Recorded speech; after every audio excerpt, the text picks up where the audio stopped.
حي على الفلاح.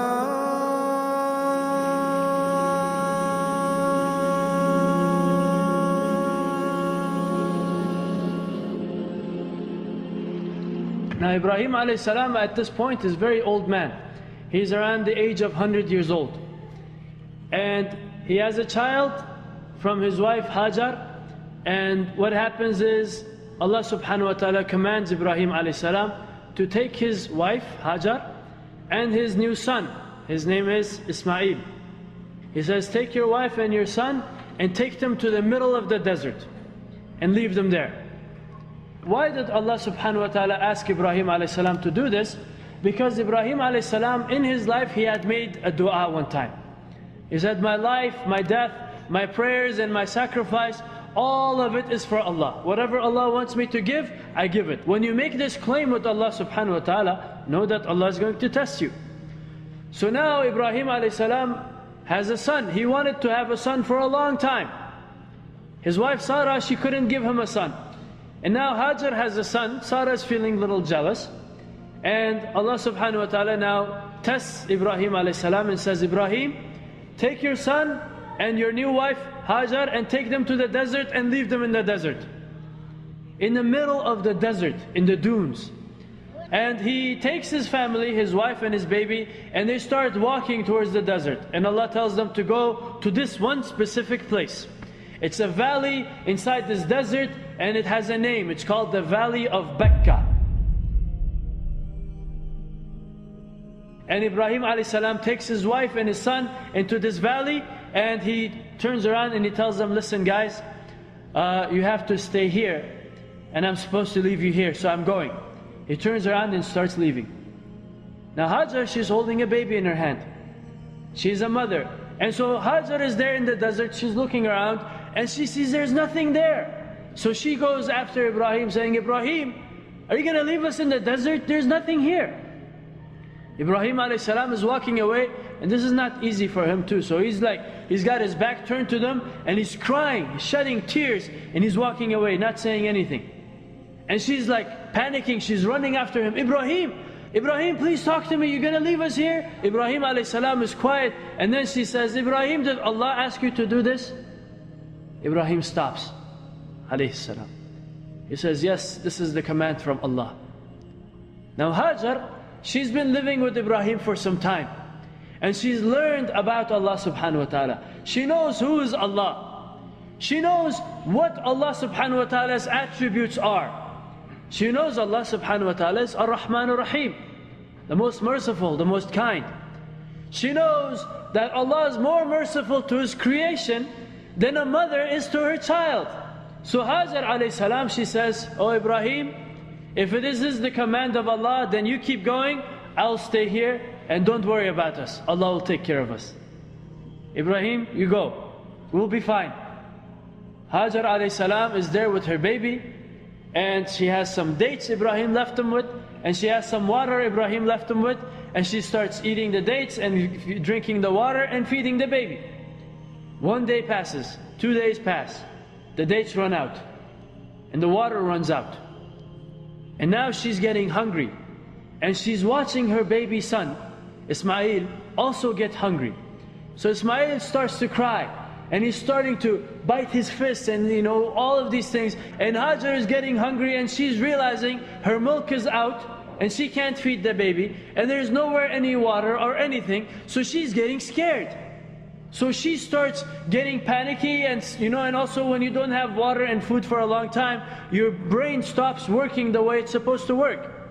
So she starts losing her mind and she starts going crazy and she starts running up this hill looking for help. Nobody's there. She runs back down the hill and she looks at Ismail and she runs back another hill and she's running back and forth between these two hills. And she's in a complete state of panic. She's realizing how panicked she is in and she's at the same time, she knows Allah is there with her. So she's telling herself, calm down, be quiet. Right? She's calming herself down. It's going to work out, Allah is with us. And then she turns around and she looks at where she left Ismail. Ismail is no longer crying.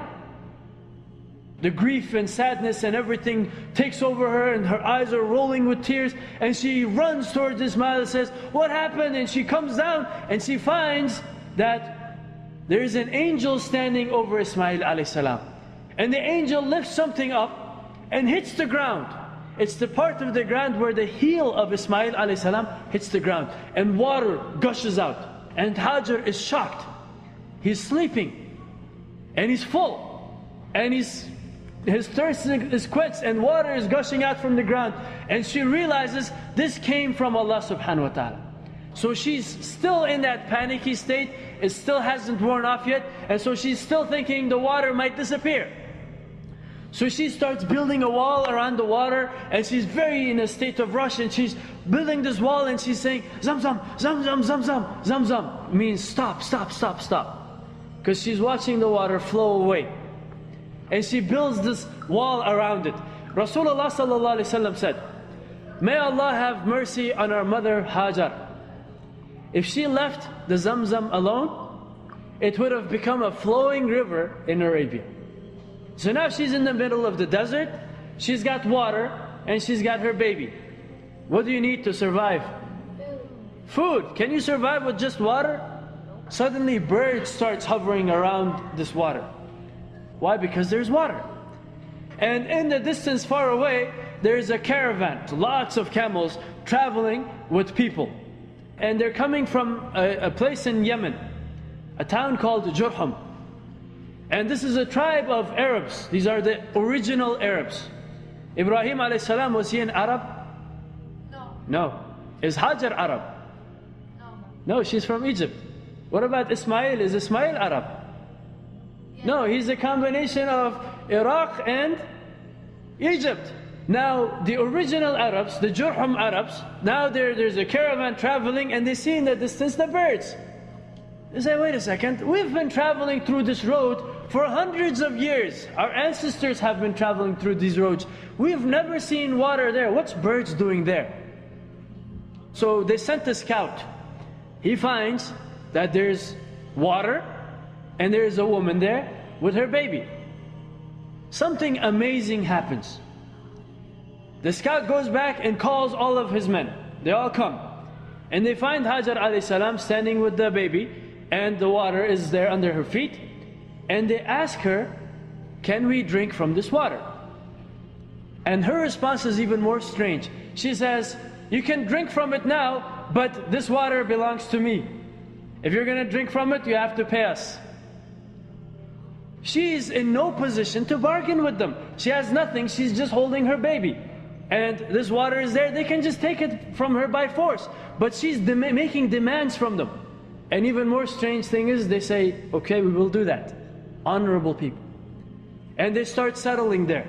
And they set up camps there. And so that place becomes a trade route. So when people are traveling, this is a stop where they stop. So it becomes a caravan village.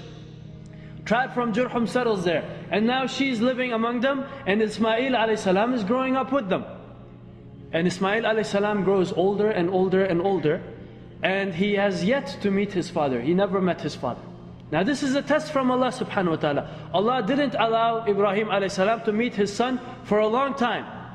While on the other side, Ibrahim alayhi salam is known as the father of generosity. One thing happens, a man is, one of his sunnahs, Ibrahim alayhi salam, was that he never ate by himself. He always ate with other people. So Ibrahim alayhi salam, he goes out one time, he can't find anybody to eat with him. He finds one guy, he says, "Come eat with me." So the guy says, okay, he invites him to his house, they bring the plate of food, and they're eating together. And he says, "Bismillah," he starts eating the food, and the man says, "In the name of some gods." He blesses the food in the name of idols. Ibrahim alayhi salam says, "You bless your food in the name of other than Allah? When Allah is the one who created you and gave you life and gives you rizq, get out of my house, you're not welcome here." The man leaves. Ibrahim alayhi salam receives wahi from Allah subhanahu wa ta'ala. Allah says, "Oh Ibrahim, that servant of mine has been doing shirk with me for 40 years. For 40 years he's been worshipping other than me, and I have been providing for him without without limiting his rizq. You couldn't stand his shirk for one day. Ibrahim a.s. feels bad about this. He goes out and he apologizes to the man and he says, please no, come back, eat with me. It's okay, I made a mistake. The man says, you were so adamant about your beliefs, what happened? He says, well, I got wahi and Allah subhanahu wa ta'ala said this. And the man becomes Muslim.